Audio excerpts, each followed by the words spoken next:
Ratio analysis के ऊपर next problem solve करते हैं from CA inter study mat. अभी तक का जितना भी रेशियो का प्रॉब्लम है सब मेरे प्लेलिस्ट में आपको मिल जाएगा, सर्च करो ratio by bridges sir, okay. और उसी ऑर्डर में प्रैक्टिस करना जिस ऑर्डर मैंने दिया है। अभी जो प्रॉब्लम करने जा रहा हूँ from CA inter study mat, last में प्रैक्टिकल क्वेश्चंस है ना, उसमें से करेंगे। तो क्वेश्चन नंबर 3 आगे पीछे होगा, ढूंढ लेना। चलो कर से following is the following information दिया, रेशो दिया हुआ है PQR का दिखाई दे रहा है। देखो GP ना 15% दिया है, GP 15% सेल्स का है। नेट प्रॉफिट भी दिया 8% सेल्स का। Raw material consume 20% work cost. Sir cost sheet किधर से बीच में, वर्क कॉस्ट कैसे आता है याद करो इधर, cost sheet direct material, direct wages, direct expense, prime cost, add factory overhead, तो वर्क कॉस्ट आता है। तो वर्क कॉस्ट दिया है, फैक्ट्री तक का पूरा खर्चा दिया है, मतलब एक ट्रेडिंग अकाउंट का इन्फॉर्मेशन। तो जो वर्क कॉस्ट तक होता है वो फैक्ट्री ट्रेडिंग में आता है। तो बोलता है जो वर्क कॉस्ट का 20% निकालो तो रॉ मटेरियल मिल जाएगा आपको ट्रेडिंग अकाउंट में लिखने के लिए। उसी वर्क कॉस्ट का 10% निकालोगे तो डायरेक्ट वेजेस मिल जाएगा, इसमें डायरेक्ट एक्सपेंस नहीं है। Stock of raw material 3 month usage है, जितना भी रॉ मटेरियल अभी निकाले ना ऊपर रॉ मटेरियल कंज्यूम, उसका 3 मंथ का स्टॉक हमने रखा है, clothing stock. Stock of finish good 6% work cost का, आपका जब वर्क कॉस्ट आएगा उसका 6% निकाल देना। डेटर कलेक्शन पीरियड 60 डेज है, मतलब हमारे डेटर 60 डेज के बाद ही हमारा पैसा देते हैं। ऑल सेल्स आर ऑन उधारी। कुछ फाइनेंशियल रेशो दिया है, फिक्स एसेट्स टू सेल्स बोला है। जब बीच में 2 लिखा तो फॉर्मूला ऊपर नीचे रहेगा, न्यूमरेटर डिनोमिनेटर। फॉर्मूला क्या रहेगा, fix assets divide by sales रहेगा 1:3।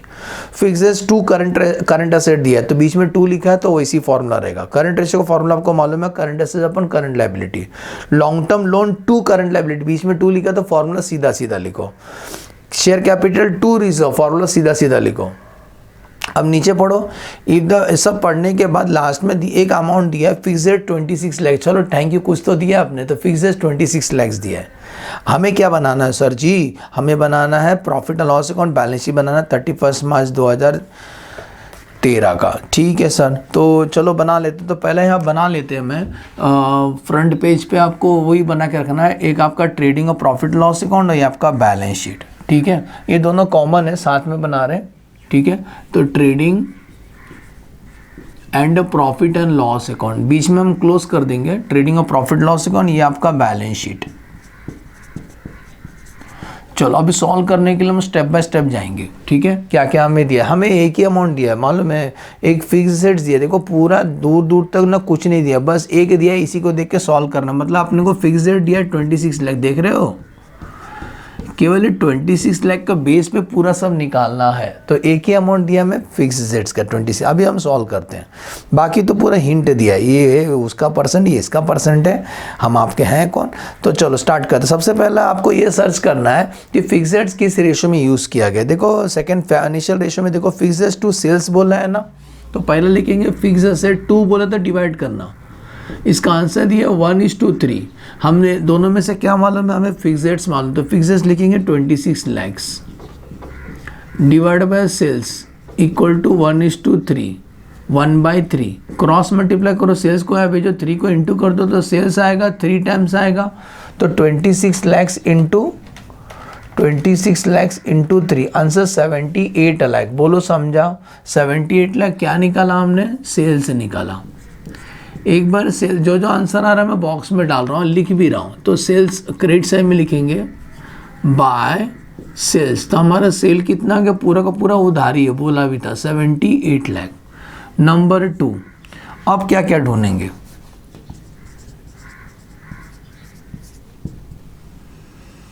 इनर आउटर का जरूरत पड़ेगा थोड़ा सा शायद, क्योंकि 3-4 स्टॉक भी है।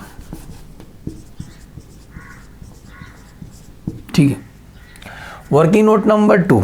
अब ये बताओ, और एक रेशो है देखो, fix assets to current asset, fix asset divide by current asset. Answer दिया है इसका 13:11। हमें दोनों में से क्या मालूम है, फिक्स एसेट्स मालूम है, तो 26 lakh divide by CA equal to 13/11। Cross multiply करो, CA को वहाँ भेजो, इसको यहाँ भेजो, तो 26 लाख इंटू 11 कर दो, 26 लाख इंटू 11। आंसर बहुत बड़े बड़े आ रहे हैं, 2,86 लाख इक्वल टू 13 CA। तो CA डिवाइड कर दो, 2 करोड़ डिवाइड बाय 13, आंसर आएगा 22 लाख। सुन रहे हो, करंट असेट्स कितना आया 22 लाख। अब यहाँ लिखेंगे हम लोग करंट असेट के 3-4 बच्चे लोग हैं, हमें टोटल मिल गया है 22 लाख। सुने, हमें टोटल मिला है 22 लाख। इसमें रॉ मटेरियल का स्टॉक है, फिनिश गुड का स्टॉक है, डेटा ढूंढना पड़ेगा, कैश ढूंढना पड़ेगा, ठीक है। टोटल हमें मिल गया। नंबर 3, वर्किंग नोट नंबर 3 और पढ़ें। अब कौन सा रेशो हम यूज़ कर सकते हैं ये बताओ। वर्क कॉस्ट जीपी कितना परसेंट है, 15% है। तो ध्यान देना, अगर हमारा सेल 78 लाख है, इसमें से अगर हम जीपी निकाल देंगे तो वर्क कॉस्ट मिलेगा, वर्क कॉस्ट मिलेगा। तो जीपी कितना परसेंट है, 15% है। तो 78 लाख का 15%, 11,70,000 माइनस कर दो, आंसर बचेगा 66,30,000। सुनो, ये जो 66,30,000 है, झाड़ू बना देते हैं आपको इजी समझाने के लिए। इसमें किसका किसका कंट्रीब्यूशन, इसमें क्या क्या है। तो पहला बोलता है कि इसमें जो रॉ मटेरियल है ना वो 20% है, रॉ मटेरियल इसके अंदर 20% है। डायरेक्ट वेजेस इसमें 10% है, डायरेक्ट वेजेस 10%। तो बाकी अपन एज्यूम करेंगे फैक्ट्री ओवरहेड रहेगा। बाकी कितना बचा, बाकी 70% बचा, वो एज्यूम करेंगे फैक्ट्री ओवरहेड रहेगा, ठीक है, फैक्ट्री खर्चा। तो आज 66,30,000 का 20% ही का, तो पूरा साल भर में इतना रॉ मटेरियल खपत हो गया। 13,26,000 का बोलो समझा, पूरा साल भर में उसका 10% मतलब 6,63,000 और इसका 70%, 66,30,000 का 70%, 46,41,000। सर एक कहाँ लिखेंगे हम लोग, हम इसको लिखेंगे सॉल्यूशन में, ठीक है। तो सॉल्यूशन में ट्रेडिंग अकाउंट में लिखेंगे टू रॉ मटेरियल कंज्यूम। तो रॉ मटेरियल पूरा साल भर में इतना कंज्यूम हुआ रहेगा 13,26,000 का।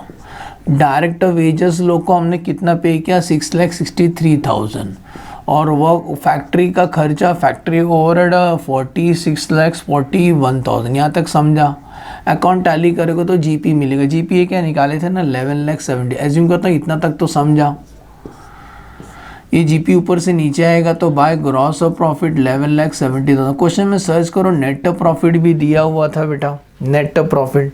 तो इस क्वेश्चन में जो नेट प्रॉफिट है वो कितना परसेंट है, 8% है। तो वर्किंग नोट नंबर 4 करने जा रहे हैं। Working note number 4, net profit है ना वो कितना परसेंट है, सॉरी 8% है। नेट प्रॉफिट है ना 8% है, किसका, सेल्स का। तो 8% निकालेंगे सेल्स का, तो 78 लाख का 8%। तो 78 लाख का 8% है, 6,24,000 इज द नेट प्रॉफिट। तो नेट प्रॉफिट भी हमें आ गया, तो लिखेंगे टू नेट प्रॉफिट 6,24,000। तो तेरे मेरे बीच में जो डिफरेंस है ना वो इनडायरेक्ट एक्सपेंस होंगे। तो कितना आएगा, माइनस कर दो, ठीक है। 5,46,000, ठीक है। यहाँ तक समझा। ये कौन सा खर्चा रहेगा, जो भी इनडायरेक्ट खर्चे रहेंगे कंपनी के, ऐसे कुछ बोला तो नहीं है, ठीक है ना, इनडायरेक्ट एक्सपेंसेस। अब आते हैं बैलेंस शीट का आइटम ढूंढते हैं। अब पॉइंट नंबर 5 सर्च करते हैं। पॉइंट नंबर अभी ट्रेडिंग अकाउंट पीएनएल तो हो गया, हमें बैलेंस शीट का कुछ ढूंढना है। ये देखो ये सब ढूंढना है, लायबिलिटी पूरा गायब है वो ढूंढना है। देखते हैं क्या क्या ढूंढ सकते हैं। ये बताओ सबसे पहले रॉ मटेरियल का जो स्टॉक है ना वो कितना बोला है, बोलता है रॉ मटेरियल स्टॉक और रॉ मटेरियल 3 मंथ यूसेज। बहुत ईजी है। रॉ मटेरियल का जो स्टॉक हम कितना रखे हैं बैलेंस गोडाउन में 3 मंथ का, ये पूरे साल भर का है, 3 मंथ का निकालना है। तो कैसा निकालेंगे, 13,26,000 साल का है तो 3 मंथ का कितना, तो 3/12 कर देना। तो 13,26,000 इंटू 3/12 आंसर आता है 3,31,500। बोलो समझा, 331,500। ऐसी नंबर 6 फिनिश गुड का स्टॉक कितना रखे हैं बोलते हैं, बोलता है जो फिनिश गुड का स्टॉक है ना 6% वर्क कॉस्ट का निकाला, वर्क कॉस्ट का 6%, 6% वर्क कॉस्ट का निकालने का। तो 6% निकालो वर्क कॉस्ट का, 66,30,000 का 6%, 66,30,000 का 6%, 3,97,800। बोलो समझा, 397,800 फिनिश का स्टॉक। अब बात करते हैं कि डेटर कैसे निकलेगा सर। डेटर का पढ़ो क्या लिखा है। डेटर निकालने से पहले करंट रेशो पहला निकाल लेते हैं, करंट लायबिलिटी भी निकाल सकते। चलो डेटर निकाल लेते हैं। नंबर 7, ये बताओ ये जो हम सेल करते हैं ये पूरा साल भर का सेल है, डेज वगैरह दिया है क्या? डेज 360 डेज से कुछ लिया है? इस क्वेश्चन में डेज के बारे में कुछ नहीं बोला, तो हम 365 लेके सॉल्व करें। बोलेंगे तो 360 लेने का, तो 365 लेके सॉल्व करेंगे। तो ये बताओ ये जो सेल्स आपने की, शॉर्टकट सिखा रहा हूँ, ये जो सेल हमने किया है ना 78 लाख का, ये पूरा साल भर में सेल किया है, 365 डेज में सेल किया है। हमारे डेटर ने कितना दिन का पैसा नहीं दिया, 60 डेज का पैसा नहीं दिया है, तो 60 इसी को बोलते हैं डेटर। क्रॉस मल्टीप्लाई करो, डेटर मिलेगा रेडीमेड। सुने तो चेक करो, 78 लाख इंटू 60 डिवाइड बाय 365, तो डेटर आएगा पॉइंट में आएगा, चिंता मत करो, राइट है 12,82,192। 12,82,192 इज द क्लोजिंग डेटा। चलो इसको लिखते हैं। ये बताओ रॉ मटेरियल का स्टॉक सर ने कितना निकाला, अंदर लिखो 3,31,500। फिनिश का स्टॉक कितना निकाला, 3,97,008। डेटर कितना निकाले, 12,82,190। तेरे मेरे बीच जो डिफरेंस है वो कैश है, कैश को बैलेंस ही फिगर पकड़ लेना। तो 22 lakh minus 3,31,500 minus 397,800 minus 12,82,192, answer आता है 188। कैश आता है बेटा 188,508, 188,508। ये बैलेंसिंग फिगर है, यहाँ तक समझा। टैली अमाउंट भी हमें मिल गया है, तो 26 प्लस 22 टैली अमाउंट है 48 लाख। अब आते हैं लाइबिलिटी पार्ट ढूंढना है हमें बेटा, लाइबिलिटी पार्ट। तो लाइबिलिटी पार्ट के लिए चलो पढ़ते हैं क्या क्या सर्च कर सकते हैं। ये बताओ क्वेश्चन में करंट रेशो दिया है 2:1, yes sir. Number 8, current ratio का फॉर्मूला है current assets upon current liability. 2 दिया है, करंट असेट्स हमें मालूम ही है 22 लाख, तो करंट लाइबिलिटी कितना रहेगा, तो CL is equal to 22 lakh divide by 2, 11 lakh आएगा। 22 लाख डिवाइड बाई 2, 11 लाख, तो करंट लाइबिलिटी है हमारा पास 11 लाख का। यहाँ तक समझा, करंट लाइबिलिटी 11 लाख। तो लिख देते हैं करंट लाइबिलिटी है हमारे पास 11 लाख का। ठीक है सर, यहाँ तक भी समझा। और क्या है, करंट लाइबिलिटी के बाद ये देखो एक रेशो है long term loan to current liability. देखो एकदम इजी दिया हुआ है, यहाँ दिख रहा है, लिखूँ थोड़ा यहाँ लिख देता हूँ, जगह कम है हमारे पास। नंबर 8, 9 दिख रहा है ना। लॉन्ग टर्म लाइबिलिटी 2 बोले तो डिवाइड करने का, long term liability divide by current liability, answer दिया है 2। तो लॉन्ग टर्म लाइबिलिटी हमें ढूंढना है 2 times of current liability. Current liability हमें मालूम है 11 लाख, तो 11 लाख इंटू 2 मतलब 22 लाख। तो लॉन्ग टर्म लाइबिलिटी है हमारे पास, लॉन्ग टर्म लाइबिलिटी हमारे पास 22 लाख। यहाँ तक भी समझा सर। अब मुझे बताओ और एक रेशो दिया हुआ है, शेयर कैपिटल टू रिजर्व 1:4 है, शेयर कैपिटल रिजर्व 1:4 है। तो ये देखो शॉर्टकट। नंबर 10, सबको मालूम है टैली अमाउंट सेम होता है, तो total of the asset is equal to total of the liability, बरोबर। टोटल ऑफ द एसेट हमें मालूम है 48 लाख, तो टोटल ऑफ द लाइबिलिटी भी आपको पता चल गया 48 लाख। तो टैली अमाउंट हमें मिल गया, टैली अमाउंट है 48 लाख। यहाँ तक समझा। अगर 48 लाख में से दोनों माइनस कर देंगे तो नेटवर्थ आएगा, क्योंकि शेयर कैपिटल और रिजर्व प्लस करेंगे तो नेटवर्थ आता है। सुने, नंबर 11 दिख रहा है ना, हाँ उम्मीद मत छोड़ना, घर छोड़ के चलेगा, जगह नहीं लिखने के लिए। चलो number 11, share capital plus reserve मिलाएंगे तो नेटवर्थ आता है, बरोबर। नेटवर्थ कैसा आएगा, 48 में से दोनों माइनस कर दो, नेटवर्थ मिलेगा। तो 48 लाख माइनस 22 लाख माइनस 11 लाख, तो नेटवर्थ आता है 15 लाख। डायरेक्ट लिख रहा हूँ, नेटवर्थ 15 लाख दिख रहा है बेटा, नेटवर्थ 15 लाख है। अब जरा एक इंग्लिश पढ़ो, लिखा है share capital reserve 1:4, share capital to reserve 1:4। Shortcut दूर नहीं तो बोलो, कुछ लोग डाउट खाएं कहाँ से आया ऐसा।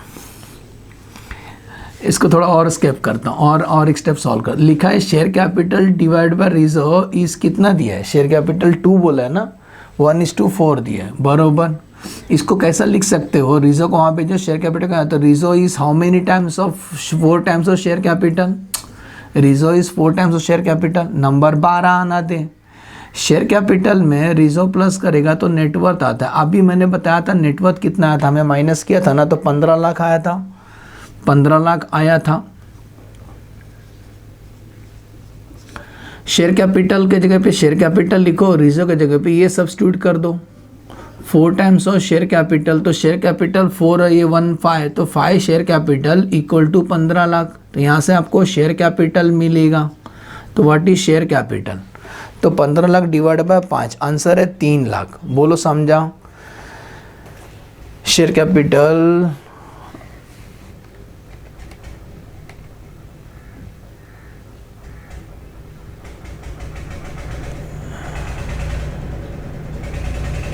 शेयर कैपिटल टू रिजर्व, एक सेकेंड, शेयर कैपिटल रिजर्व 1:4 था, 1:4, इसको वहाँ भेजे तो reserve is 4 times of share capital. ठीक है, reserve is 4 times share capital.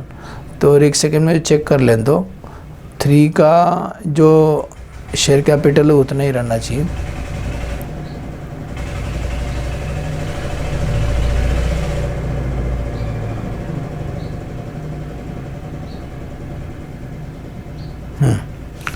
तो शेयर कैपिटल कितना आएगा बेटा, 3 लाख आएगा। शेयर कैपिटल 3 लाख आया, तो शेयर कैपिटल यहाँ लिख देंगे 3 लाख। और याद है ना नेटवर्थ कितना था, 15 लाख था, तो जो डिफरेंस है वो रिजर्व होगा। रिजर्व सब्स्टिट्यूट कर तभी भी आ जाएगा। शेयर कैपिटल यहाँ लिख दो, तो रिजर्व उसका 5 4 जा 4 3 जा 12, तो 12 लाख आ जाएगा। एज्यूम करता हूँ समझ में अच्छे से पूरा मिसिंग प्रॉब्लम हमने कैसे सॉल्व किया। प्रॉब्लम कैसा लगा कमेंट में ज़रूर बताना और फ्रेंड के साथ शेयर करना। चलो बाय बाय, और बताना और कौन सा टॉपिक में आपको हेल्प चाहिए।